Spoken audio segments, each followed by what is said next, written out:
What's up everybody, Steve here. If you've been following this channel for a bit, you know I talk a lot about keeping my personal overhead as low as possible. This way I have additional money left over at the end of the day that I can reinvest into income producing assets that can basically keep up with my financially free style of living. Now I want to read you something real quick and then look at the chart, but basically it states that historically, an average house in the U.S. costs around 5 times the yearly household income.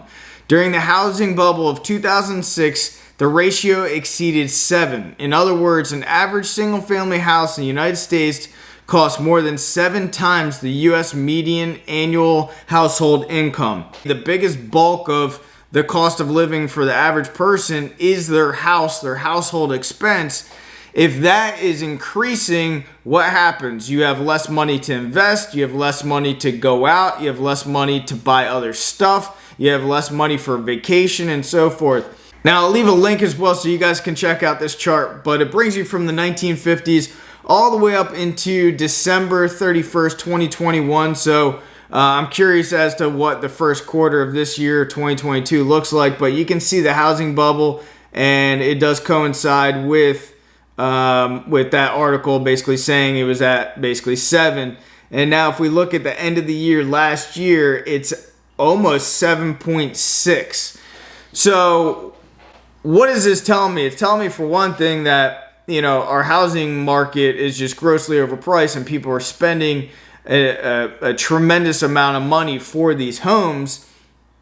And even though that interest rates are historically low and some people probably locked in at 2.5% interest rates, the price that they paid is extraordinarily high. The problem with high prices, even though that you have low interest rates, the problem that I foresee with high prices is you have, in many cases, high tax bills. I'm looking around here in Southwest Florida and I'm just astonished that you can go into an affordable housing community in Fort Myers or Cape Coral or Lehigh, and these houses that were once, a tax bill was $1,200 a month or $1,200 a year, $100 a month, is now double or even triple that amount. So, and that's not even including other costs associated with that house either. You have high insurance rates, you have the high cost of energy, and obviously, not talking about everything that's going on today with high gas prices and inflation. And for all those that are sitting on the sidelines just waiting, they're frustrated, they're priced out of the market or whatever the case is, I would just say be patient. My first house that I purchased back in, I think it was 2002-ish, maybe 2003, probably 2002.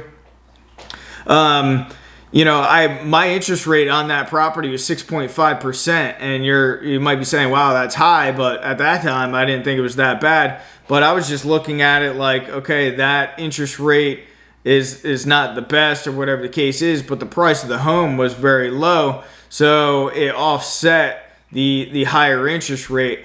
And even though we have rising interest rates, something's going to give, and we're going to start seeing a decline in the real estate market. And it's already showing. We have 4 consecutive months of pending home sales on the decline. So eventually the tides will turn, and we're going to see a different real estate market, in my opinion. And no, this is not a financial advice, but if you guys got value out of this, hit that thumbs up, and I will see you guys on the next video. Thank you very much for being here.